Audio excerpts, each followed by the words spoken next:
If you haven't heard about Anchor, it's the easiest way to make a podcast. Let me explain. It's free. You can record and edit your podcast right from your phone or computer. Anchor will distribute your podcast for you, so it can be heard on Spotify, Apple Podcast, and more. You can make money right from your podcast with no minimum listeners. It's everything you need to make a podcast right in one place. Download the free Anchor app or go to anchor.fm to get started. Welcome to the Be the Adult podcast. Be the Adult is a non-profit organization that provides blueprints for calm and effective parenting so that children can grow into their best selves. Because ultimately, we aren't raising children. We are raising little people who will one day be adults. Good morning, Nancy. Hey, Marisol, how are you? I am okay.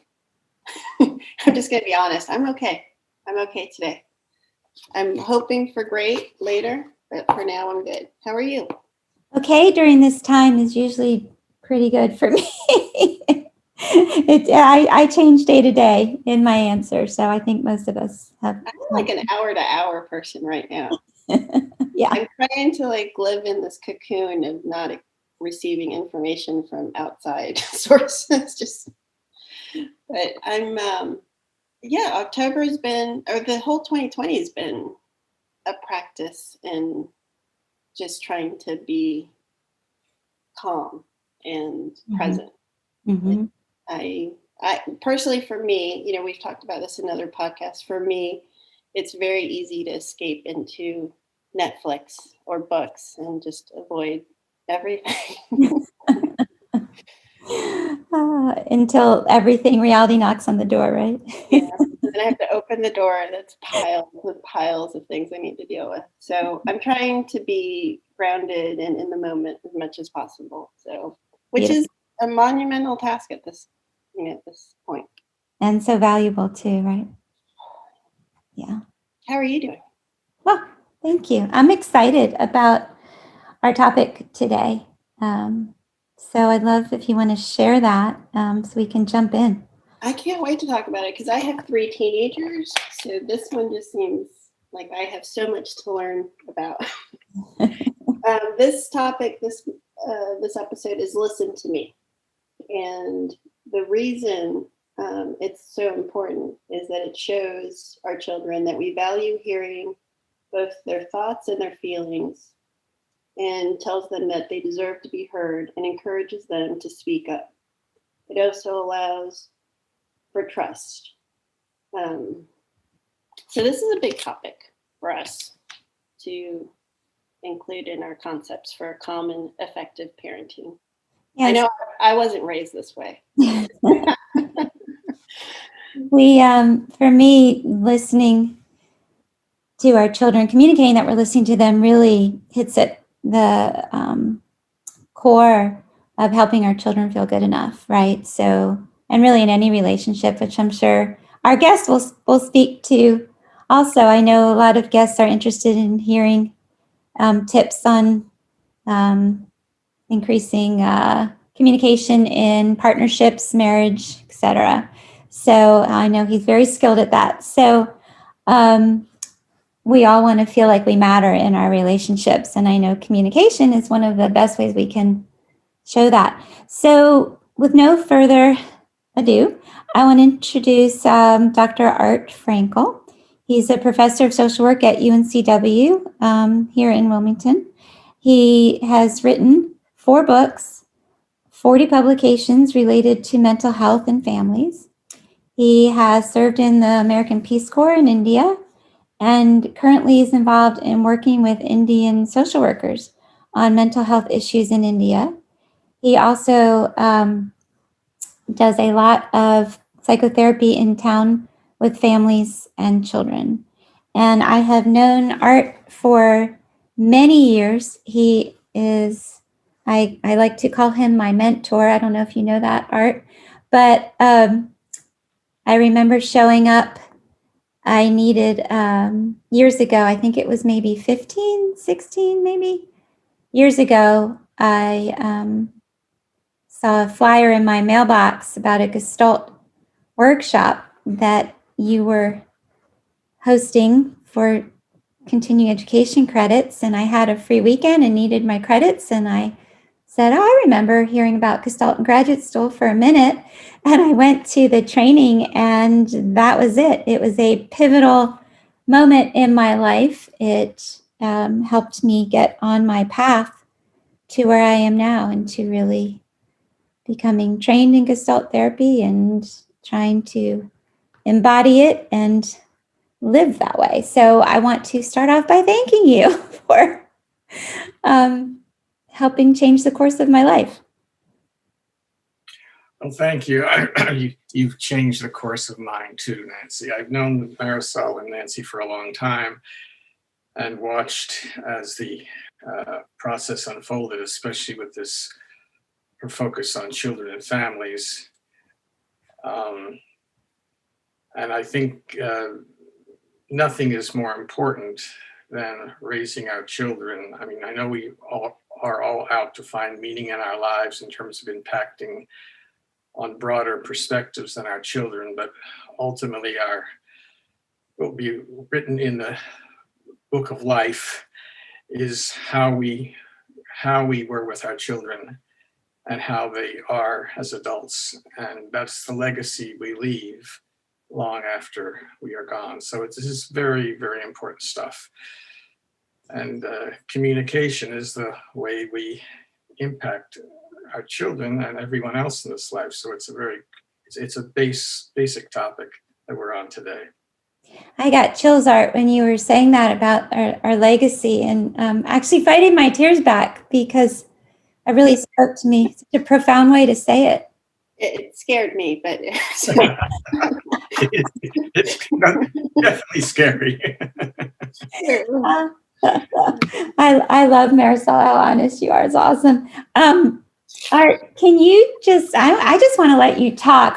We wrote some questions, but I really know that I could just let you go and you could fill the time with such meaningful information. But I guess maybe to start, from your perspective, if you want to just expand on the importance of listening to our kids. If you just, All right. Well, listening is the critical skill in reaching our children and helping them grow responsibly and in a healthy way. The first thing they do when they come into life is scream, and it has an immediate effect. So they are learning organically from the time they are born that, using their voice and later their bodies in terms of their behavior is a way to get their needs met. I mean, the kid cries and they're given milk and comforting. So, I mean, this is from the time they're days old. And as they grow older, they find more creative ways to raise their voices, to get their needs met. So what we're seeing when children talk or behave is them trying to communicate messages of what it is they need. And then the question is how we can help them. I mean, life is like this. When you express yourself, particularly using what I call the mad, sad, glad, hurt, scared, it is always a message to the parent. For example, when the kid starts crying, it means there's something wrong. It's their natural way of letting us know that there's something wrong in their lives.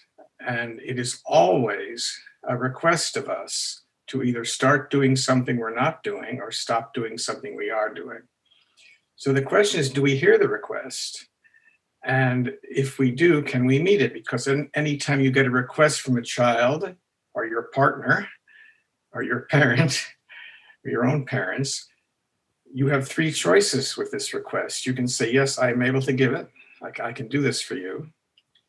2, you can say, no, I'm not able to give it for whatever reason. And 3, you can make a counter offer or a compromise to see if there's some way you can give part of what the request is so that everybody can get their needs met.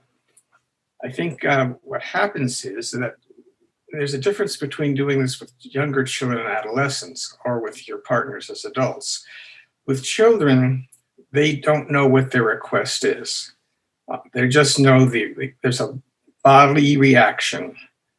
And it can be a glad reaction, because when you're happy, the request is, I want to share it.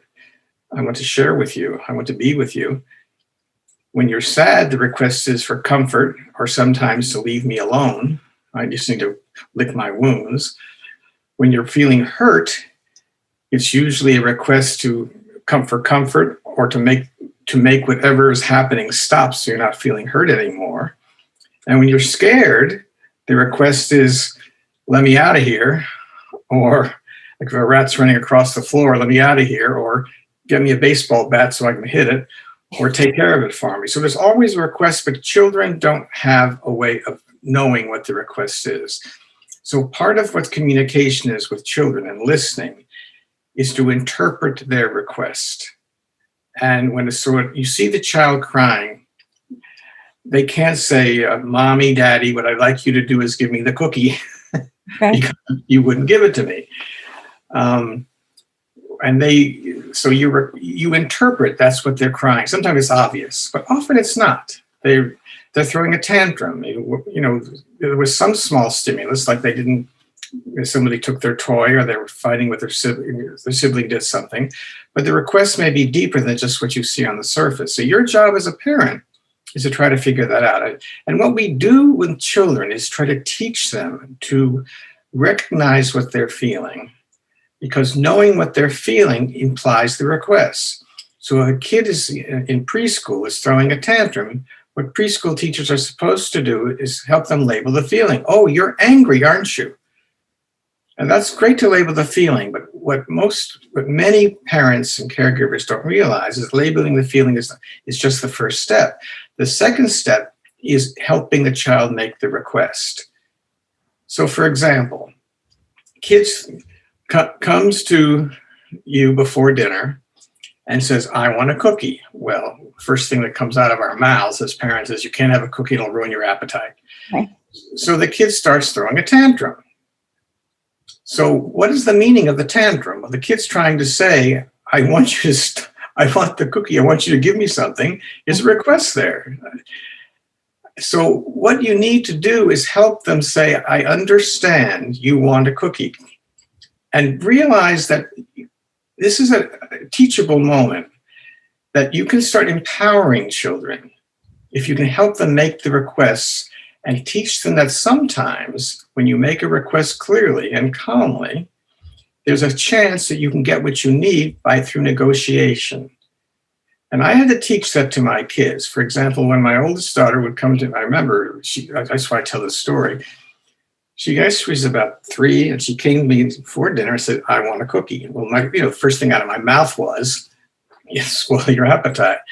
But I realized I was trying to empower her, to better control her life, because that what we're all doing was trying to control more of our lives. One of the founders of Gestalt therapy said, if you're alive, you're manipulating. This is not a negative idea. It's just we're all trying to manipulate our lives to get our needs met better. And done in a loving way, it's very constructive. Done in a sneaky or mean way, it's not healthy. In any case, so my oldest daughter asked, I want a cookie. And I said no. She started throwing a tantrum. So I got down at her level and I said, look at me. Why don't you ask me, since I said no, why don't you ask me, Daddy, if I have my cookie now and I promise to eat all of my meal, can I have a cookie? So I had her say that to me. And I said yes, because if she had known how to do this, she had offered me a way to have her cookie and promised to take care of me and take care of her. You better believe she ate her dinner. But the point is that teaching kids to communicate and then to negotiate, is important because it gives them more, it empowers them. Clearly, a no is often a no. It has to be a no. And kids need to learn that. But a healthy relationship, be you a child or an adult, has all three options. Sometimes you make requests of people in life and they say, yes, that's great. Sometimes they say no, and you realize there are certain issues that are just going to be no with your children or with your partners. And the third one is a counteroffer, the compromise, because life is a lot of compromises. So I taught my children that no, when they heard no, is often just the beginning of a negotiation.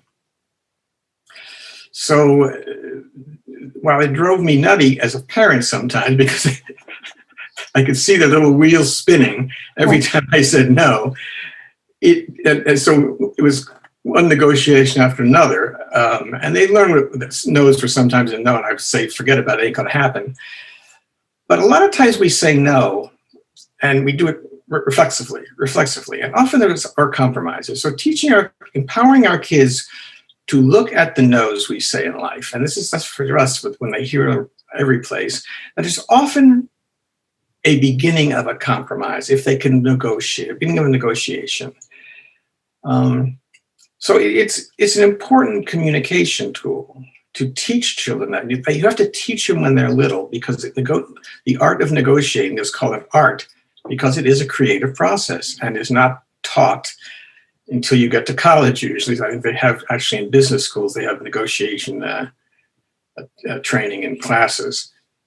But it's important. So that the communication issue is one where, for smaller children, we have to watch and listen to the meaning of their behavior and of their voice.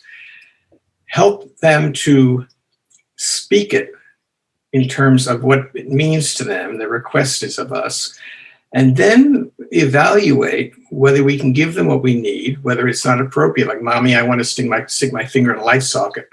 No, that's not going to happen. But often it's possible to form a compromise. And I think most often that's the case. So jump in for a second. When you were talking about often when we say no, we don't really mean no. We just haven't really thought through. We're not regulated enough to really think about, do we want to meet this request or negotiate it? And what I've seen a lot of what happens is parents will say no, but what the child really learns is that if they keep pushing, it's not really a no. They can talk about it. I mean, they can get some of what they want. So how would you recommend parents do that? Because that often will set up for the child escalating, because they feel like if they're persistent enough, it wasn't really a no, that maybe they feel like they manipulated the parent. Or do you know what I'm asking? Can I piggyback on your question, because it sort of falls in line with what you're asking, Nancy? Because when I was listening to Art, I was thinking of, even before the child asked the question or the initial question, a lot of times parents aren't even present enough to hear what the question is. It's just an automatic no. I was thinking back to how he said, and you've mentioned this several times, about looking at their eyes, like acknowledging the actual question that's being asked. Sometimes we go through this like fake. I'm the layman. I'm the parent on the podcast, and sometimes you're just going through the motions of the day of getting, the lunch packed, and the kid starts to have that tantrum. You're not even in a position as a parent to hear what they're asking for. It's just an automatic no. So I was going to piggyback on that. Like, what's the first step as a parent to be present into that communication? But the question you were raising, Nancy, of, the kids who keep coming back for more when they don't hear a no as a no. Again, it's part of a training process, that there are consequences, what I call natural consequences, we deliver to children, that if they keep coming back on the same issue over and over again, there's going to have to be some kind of consequence that will lead them to not do that again. And I'm not talking about punishment, because that doesn't work. But it does talk about the issues of how children gain access to the goodies in their home when they are performing in a way that is not conducive to their health. I think that the first issue is we we do need to be mindful of the children. And part of the reason they are acting out is that it's just, again, using their voice and their bodies to get the kind of attention they feel like they have not been heard. So this is just their way of doing that. And all of us, are just going through our lives, making lunches and cleaning and trying to get the kids off to school. And we're not really mindful of their behavior. We're mindful of getting the tasks done with them or without them. So they're overreacting at some point to sort of a signal, say, hey, see me? It's simply a way for us to suddenly avert, give them our eyes and our attention. So at that moment, we need to wonder for not only what it is they were asking us in the moment, but what it is they were asking and we didn't hear it because we were so busy. And that comes with first little kids projecting or interpreting, but with older kids like adolescents, they're responsible for telling us what's going on. And we may need to teach them to stop us and say, Mom, Dad, I need you to listen. Because this is life. I mean, we can't always listen. We wouldn't get anything done. So all of us, with our partners, with our children, need that reciprocity to force us to give them the attention that they're requesting. And that's part of communication too. We cannot put it all on ourselves. We have to put it responsibility on our children as well. And as they grow older, they have more responsibility. So teaching them to come to us and say, Mom, I need you to listen, or Dad, I need you to listen, or to tug on us, say, some signal, and then for us to respond to it.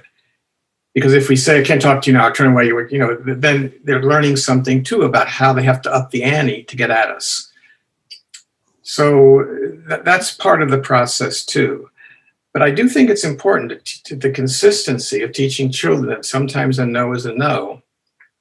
And because if we give in eventually, then we're teaching them just to keep on trucking until they get it. So I mean, but it's a question of consistency. But if you're in a system where you're getting some of what you want, some compromise and some no's, that balance will allow the process of no being a no more possible. Because if a kid is hearing a lot of no's, it's going to frustrate them. They're not getting their needs met. So they are going to up the ante to get your attention. And if you give it to them in any kind of frustrating way, I think it's going to be, what I've said to parents when they're showing frustration at children, I said, would you go out and buy a pack of M&Ms? And every time you get frustrated, just give your kid an M&M. You were just reinforcing the very behavior you're trying to get rid of. But this brings up another point for me, is that parents' frustration with children has very little to do with the children's behavior. It has to do with their own sense of not getting their needs met in that moment, and the kid is interfering with that. And it comes from your history of how your needs were blunted as a child. And you're just carrying those out in the here and now, and your kid is just part of the process in this life that's keeping you from getting your needs met at any given point in time, which is true. I mean, the kids are annoying. They're not allowing me to do what I need to do. I'm not emotionally able to give it anything to anybody, and they're asking for me to have an emotional connection. Well, I'm not there. But the problem is with little kids is they don't have your history, so they don't know what's going on with you. So if you don't become present for them in the moment they are making the requests of you as they will in both low energy and high energy, then basically you're teaching them to perpetuate the same issues that you face as a child. That, people are just not going to take care of me when I need it, so I'm going to have to up the ante to get it. And I can up the ante in two ways. I can either just tune out, which we call depression, or I can just get more of a tantrumy, which we call, passive aggression. But this is what we're teaching them. So it's important for us to be mindful of our own stuff as we encounter the children, and particularly the adolescents, because their job in adolescence is to frustrate us. That's what even Sigmund Freud believed that adolescent's job was. And be mindful of the fact that we are coming into these situations, and we're human. Nobody comes out of childhood without some issues I call damage. And I don't say that as a negative way, it's just normal. But when we encounter our children or our partners, as this case may be, communication, calming ourselves to be mindful and listen breaks the cycle that was perpetuated on us. And I'm saying us, it's everybody. You can't come out of childhood without having issues of communication. I mean, it's impossible because we're human and nobody can take care of anybody perfectly. So there's always going to be issues in every family system, sometimes almost passed down from generation to generation, but sometimes uniquely based upon, kids are remarkably unique and they create situations we could never have imagined. How we have to become present with them so we don't perpetuate our own stuff. I tell parents that the trick is every time you have an overreaction to a child, it has nothing to do with the child. They're just doing what they do. And our overreaction comes from our own history of our needs not being met, both historically and in the present as well. Because look, what the kid is doing is he or she is throwing a tantrum. They're throwing a tantrum. It's annoying, okay? And you get frustrated. Feelings are very important because they are signals to the self of what we need from others, the request. So let's take the parent's perspective now. Kids throwing a tantrum, parents get frustrated, reactive. What does that mean? It means a request of the kid, I want you to stop throwing the tantrum. Once you've had that message, once the feeling gives you the message, you don't need the feeling anymore. It's done its job. So in a perfect world, you'd have the feeling, it would tell you what I need, the request I'm making. And then since the feeling's done its job, now it's more of a cognitive issue. What strategy can I take with that request that I'm about to make that will increase the probability I'll get it? And it ranges everything from screaming, stop it, which is a strategy if you're doing it consciously, to, honey, let's sit down and talk about this. So I mean, it's everything in that range, but it's all strategic. And it's based upon your skill level to strategically make that request to the child. And that's, I think, what parent training is all about. But what happens is we have the frustration response. It's clear what the request we're trying to make. We got it, but we don't lose the frustration response. That has nothing to do with the kid. That has to do with us.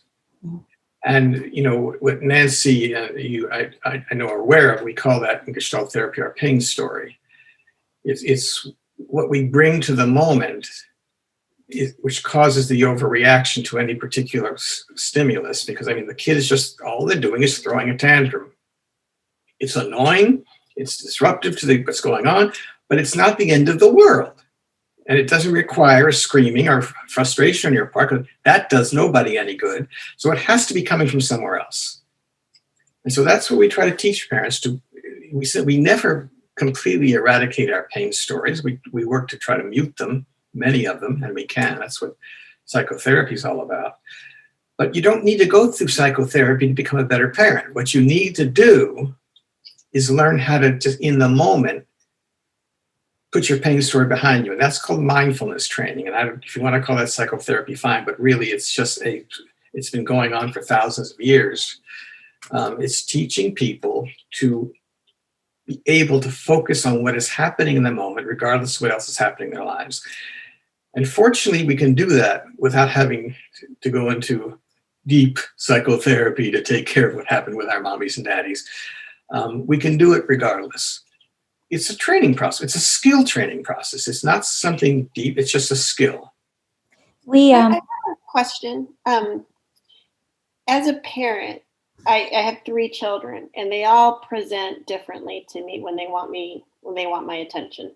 They're completely different. But I try, not 100% of the time, to show when they want my attention or want me to listen to them. I use a phrase that Nancy, I stole from Nancy, which is, what do you need or want at this moment? But the question I have is, when Nancy coaches us through in the podcast, she has a very sweet tone. She's very like open-hearted. She'll kneel down, look at them, open heart to open heart. That's not how I show up to the world, generally speaking. I'm sort of more, like, what do we need to do? What's going on? Let's get it going. Let's move on. More abrupt. My kids might say blunt. So my question, I guess my fear is the tone with which I want my kids to know I'm listening to them. I'm not a sweet, fluffy, like sweetheart. But the intention is just as pure as Nancy. I just show up differently to it. Is that okay? Or is we all bring in our own personal tone to that exchange with our children? Or should we all have, a common language or presentation when we're trying to let our children know?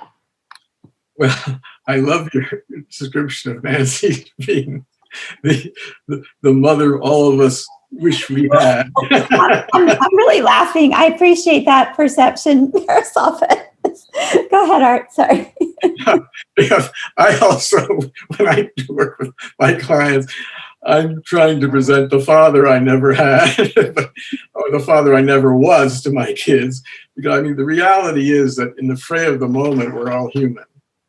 So the question, and we're all after the goal of loving communication. So I always ask people when I'm dealing with, and my wife included, and my children, I don't think you're treating me in a loving way right now. And when I hear that tone, because that's what we want in families. We want to be loved, and we want to treat each other with, what love means, which is in a loving way. So when I'm coming off with a tone of voice that is not a loving tone, and my kids know it, and my wife knows it, this is not rocket science here. It's that overreaction that I'm talking about. I'm being annoyed in the moment. They're saying, what do you want in the moment? Or tell me what you want in the moment. What do you need or want right now? Which is really just the frustration response speaking. So it may have more to do with, I'm not in a place right now where I can give you the attention you so richly deserve, but I'll get to you when I, make an appointment with you in 5 minutes or 10 minutes. So I need to finish what's going on here. It's important to have that self-awareness of what you need in the moment more than what the kids need in the moment, because once you know what you need, you ain't going to give what they need. So knowing what it is you're trying to accomplish in that moment when the kids come to you, are you in a place where you can give them that loving attention?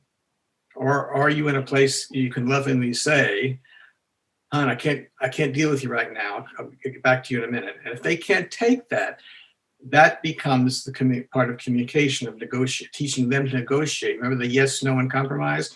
If you commonly say, I can't talk to you right now, you better believe this is not going to be a happy communication pattern. But if you have a pattern with them of, sometimes putting them off, sometimes saying no, and sometimes, compromise in a sense, you always put them off with a time you're going to get back to them. And if they know that, unless something is pressing with adolescents, something is always maybe pressing, it has to be happen now, you stand a better chance of, saying no and just letting yourself finish. But many kids will come, they want when they want it. And part of our teaching and communication is that doesn't cut the mustard if you're going to get your needs met. So it's important not to let them get their needs met at a patterned way when they come to you when you're not able to give them what they need. But if there's a balance there, over time, it will happen. The thing is, in any particular, you cannot judge the goodness of parenting in any particular moment, because we all lose it. And the kids lose it. But you look at the pattern of parenting to see how you're doing. And that's the key issue.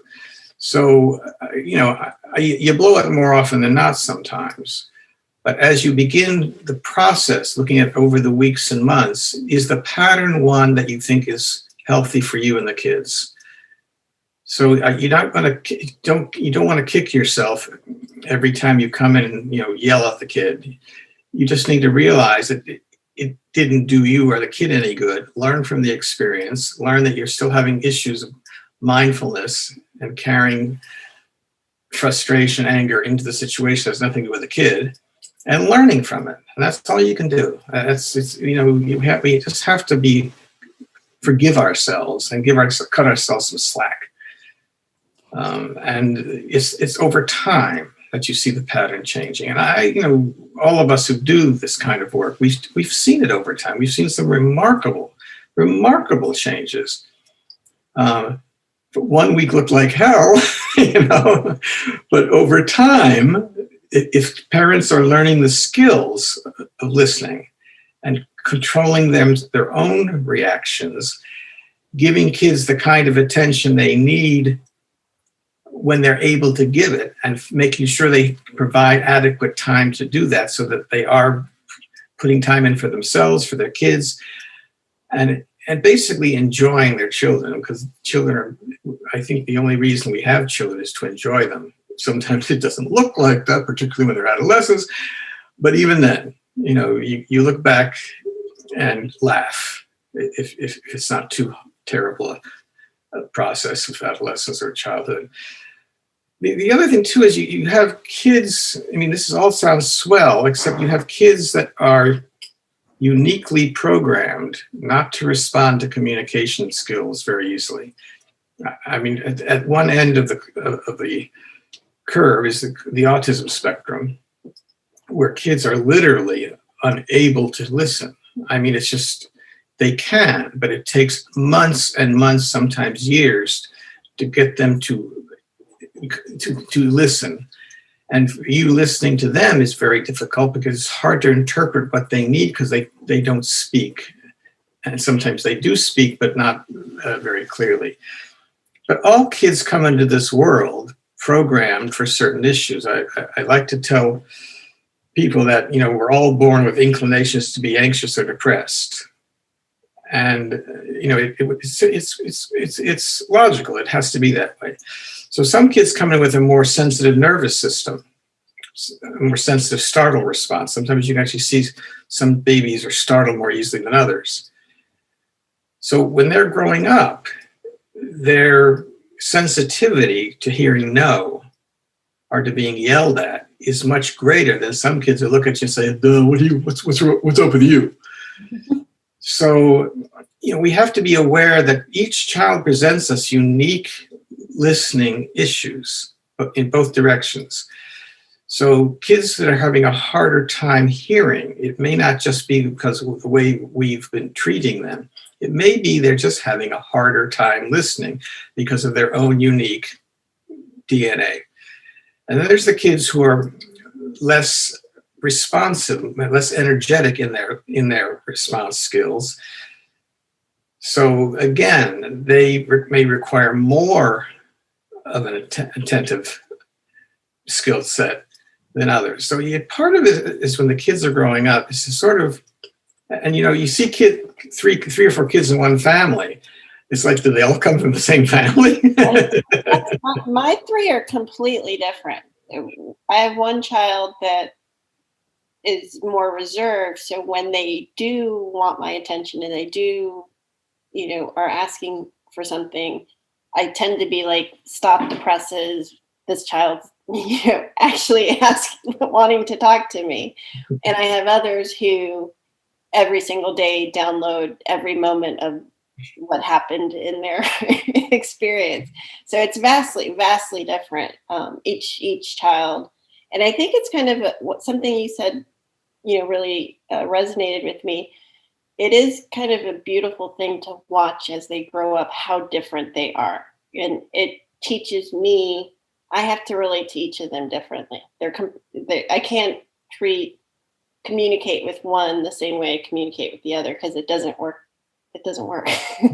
And that's part of, that's part of the learning set that we have to teach parents, is to, begin assessing their kids. And I have great respect for heredity.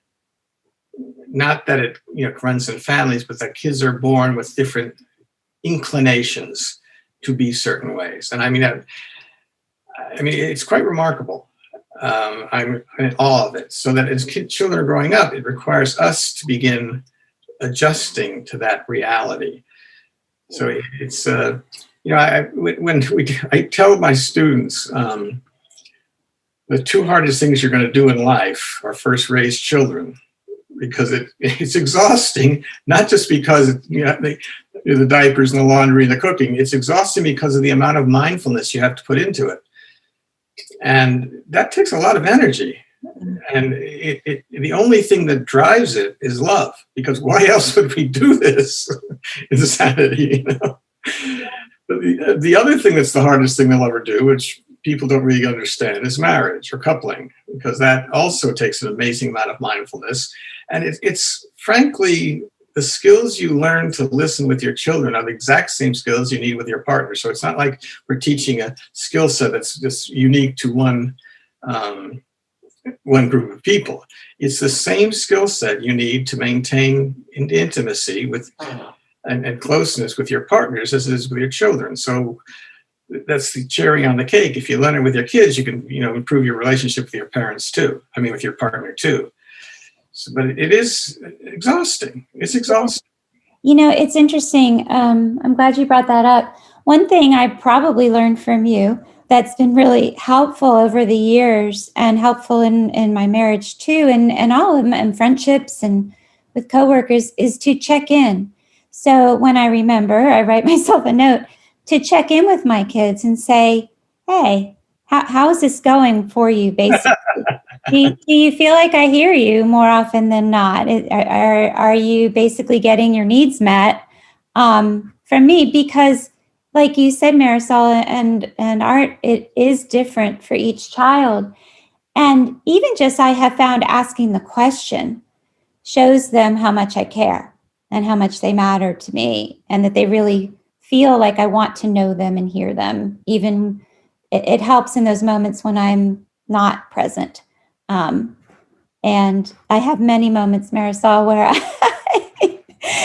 I'm hoping no one's looking through my windows and how I'm interacting. So, but I appreciate what you're saying. That point is well taken, and it's very important, because checking in is another skill, since we cannot read our kids, as well as they read themselves. I often say that I can't know you as well as you know yourself.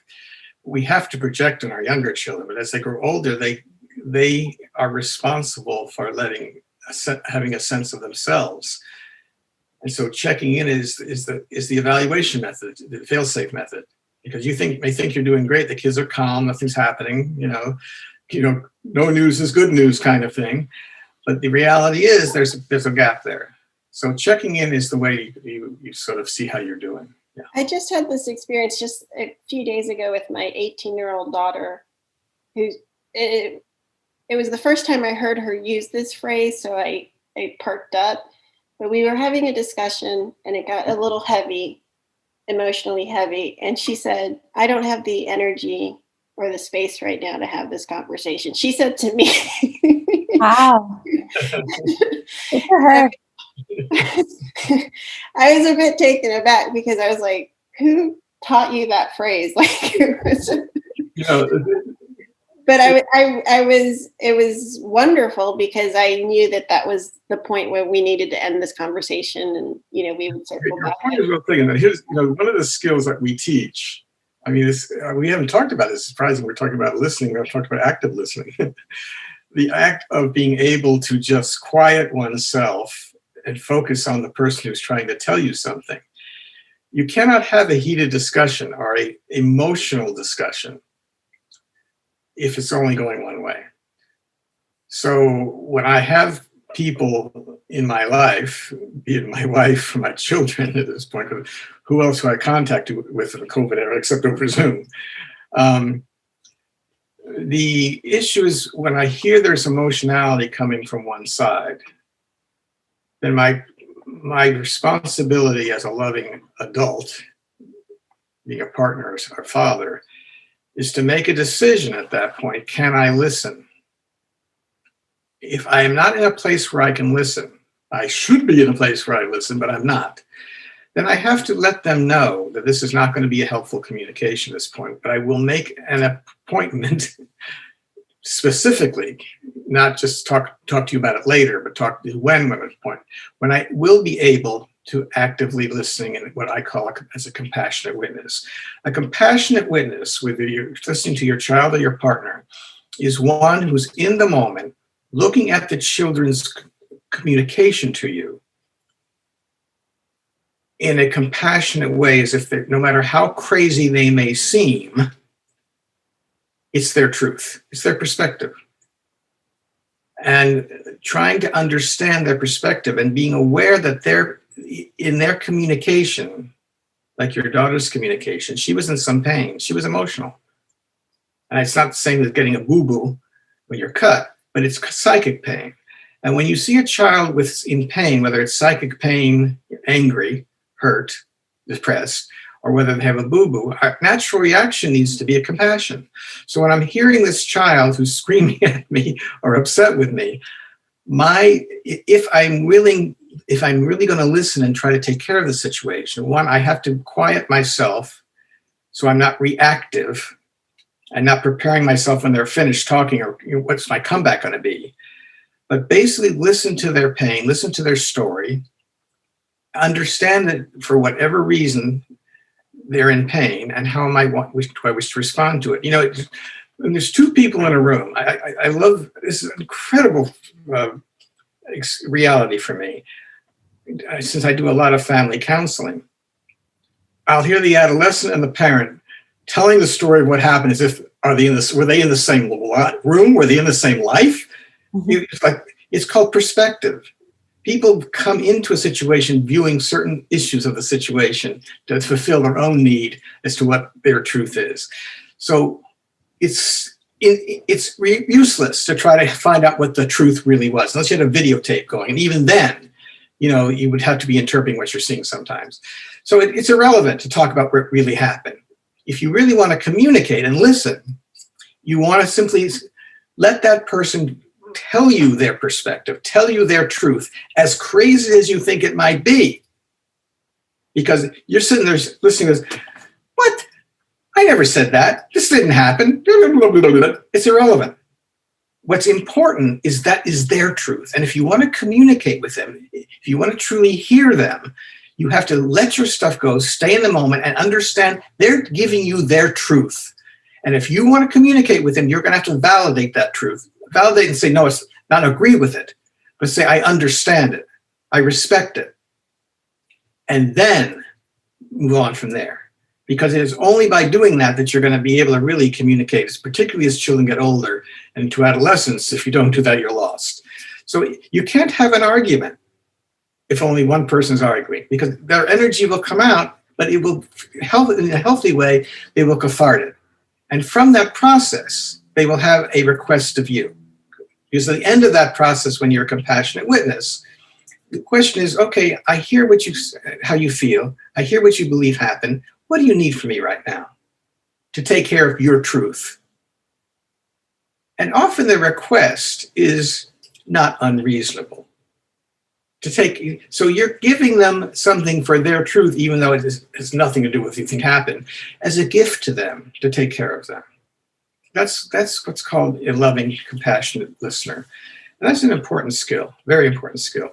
Yeah, and sometimes I love how you explain that. And sometimes all they really need is just to be heard.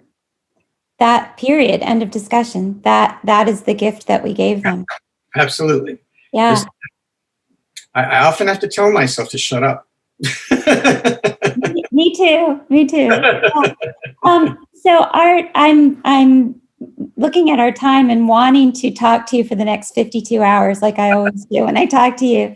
I would love to invite you back on for another topic, but I just really want to thank you for your wisdom and wonder if there's anything that you'd like to share today that you haven't before we close. I think Art should be season 3 co-host, and you two should take the 15 classes.